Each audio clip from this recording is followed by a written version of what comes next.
Need to talk about energy efficiency. We've been exposed to the COP for refrigeration. What's EER? Energy efficiency ratio. What is it defined as? The cooling capacity, that's Q dot removed from the low temperature refrigeration, divided by the power input, W dot in. Hey, isn't this Q dot low divided by W dot in? Yeah, they're the same definition. They are, except this one, typically we put watts or watts and they cancel. It's dimensionless. This one, the EER, they say, no, we're interested in cooling in BTUs per hour, electricity in watts. So they have these funny units. Now they'll report it as a number. Oh, my EER is 10 with no units. But it's implied and you have to know that it's 10 BTU per hour per watt. All right. So the EER has those units, and it's basically the manufacturer reports it for controlled environment of 35 degrees C outdoor air, and for the inside air it's 27 C and 50% relative humidity. So it has to work while it's condensing some moisture. Typical room air conditioners have an EER around 10, 9, 9.5, 10. Note, write this number down if you don't already have it memorized. 1 BTU per hour is 0.293 watts.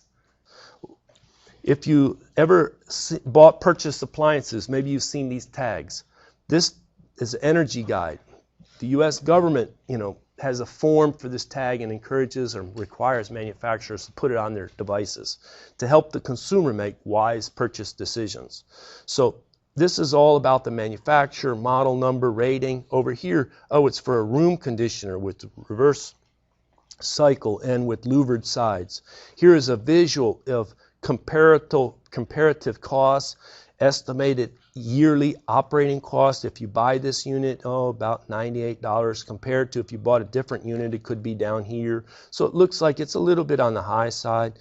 And they give you right here a 9.5 for the EER. Now you can read these labels with more confidence. The air conditioner has an EER of 9.5 just like we showed. What is the COP? Is it 9.5 or is it a different number? Remember this conversion factor and go for it. Professor, I was getting a good nap. So there's a lot of ways to approach it, but you just say that 9.5 BTUs per hour divided by watt, that's what was given. That's our EER, right? EER is equal to that.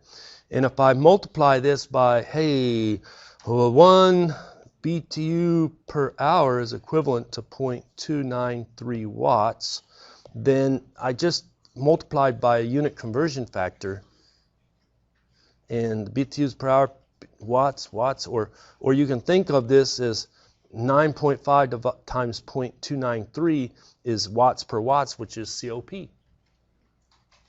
right?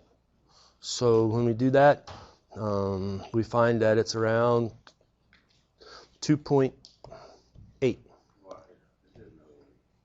Makes sense? Once you show it to me, Professor, it makes sense. Why didn't you show me how to do that before you asked me the question? All right. Now, once you have EER down, you find out that EER is really used for room air conditioners, window units. But for the split system for your apartment or house, they use the SEER, seasonal energy efficiency ratio. All they do is they have now on temperature conditions for that location, for United States, I think. I don't think it's per state where they vary it, but it's for seasonal temperature variations, not for a fixed condition. Now, they're very close in numeric value, the EER and the SEER, but they're slightly different in definition because it's seasonal. So again, the room air conditioner, EER is what's quoted. Split system, homes, apartments, SEER is reported. Typically, the EER is here, the SEER is much higher. All right. So the SEER has units of, are those familiar? They're the same units. They're the same exact units. So here is one showing 13.3 SEER. Now, the world continues to change. Back in '06, there were some big changes where they said if you're going to sell anything in the United States, you must have at least a 13 SEER. And I kind of remember when that kicked in. People in December of '05 were selling a bunch of units. Hey, cheaper. Prices going up. We have to have a higher efficiency.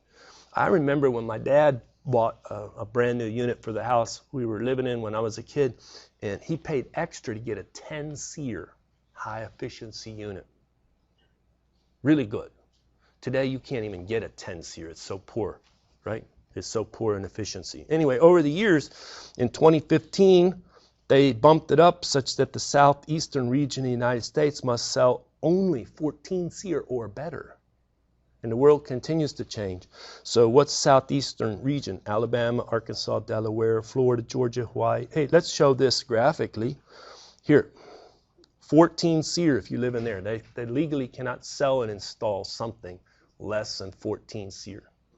Now, if you live up here, come on. How much air conditioning do you really need in the summer? Your 9 months of winter. All right. So you could still do 13 SEER. Then something about special over here. So the world changes in these requirements. So if the air conditioner has 14 SEER, what is the coefficient of performance? Well, you take the 14 multiplied by, you've done this before, about 4.1. That's the COP. All right.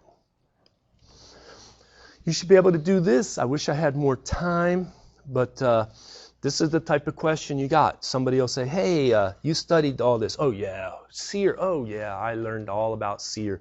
I have a 13 SEER system, and it needs to be replaced. Somebody wants to sell me an 18 SEER system.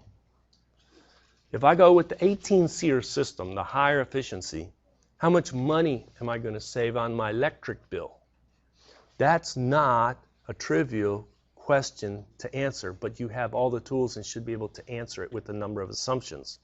A couple things is, and this is a friend of mine told me this one. He said, well, it's hard to predict because look at, when you get a new car, what do you like to do with your new car? You like to drive it. You go on road trips. You show it off. You don't drive the same miles. Guess what your fuel bill does for your new car? It goes up because you're driving it more. You get a new home air conditioning system. And you kind of been laying in bed at night sweating a little bit while you try to go to sleep. What do you do to the thermostat of that new home air conditioning system? You drop that baby down. Hey, we're living in a refrigerator now. And guess what? Now you can't compare apples and apples, oranges and oranges. You just started doing all kinds of different things. So what you have to do is you have to assume that one summer, last summer, is about the same as hot as next summer. Have you ever seen a summer where it really is kind of mild? Well, your electric bill is kind of mild too that summer. And then one summer it's brutal, and then you're paying whopper bills. The next thing is you basically have the same house and your same setting on your temperature, so that your cooling need for the house is about the same as the cooling need for the house. You know, it's related to the temperature outside, but it's also related to the thermostat setting inside. And maybe you don't go on vacation for a month or whatever.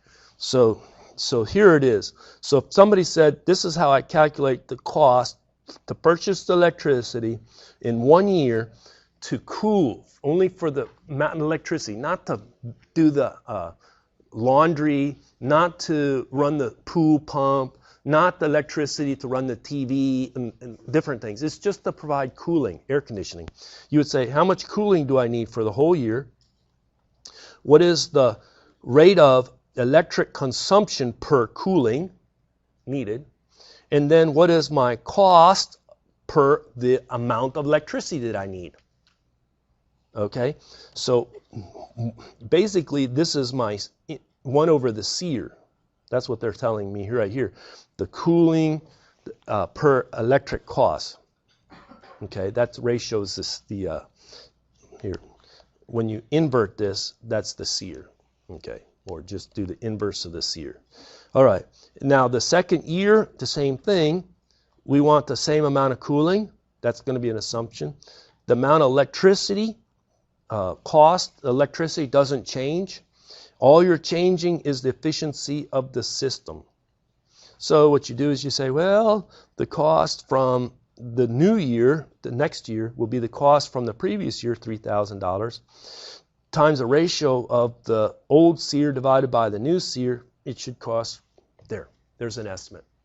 So what's my savings? I'm going to save, what, $830. It was $3,000, now it's $830. How much more did I pay? You can do a simple payback. Let's say you paid $2,500 extra to go from the 13 SEER to the 18 SEER. How many years? Simple payback. You take that total amount, you save $830 per year, 1 over year, and so the time for payback would be whatever that is. What's that, about 4? 3? What is 25? 8.3. 3 years. 3-year payback. Simple payback, right? So believe me, this is the type of calculation people want to see. And you're equipped to do it. You're equipped now to do it. All right, so we covered a lot of material here. Hopefully the EER and the SEER you're now familiar with. Let's continue on.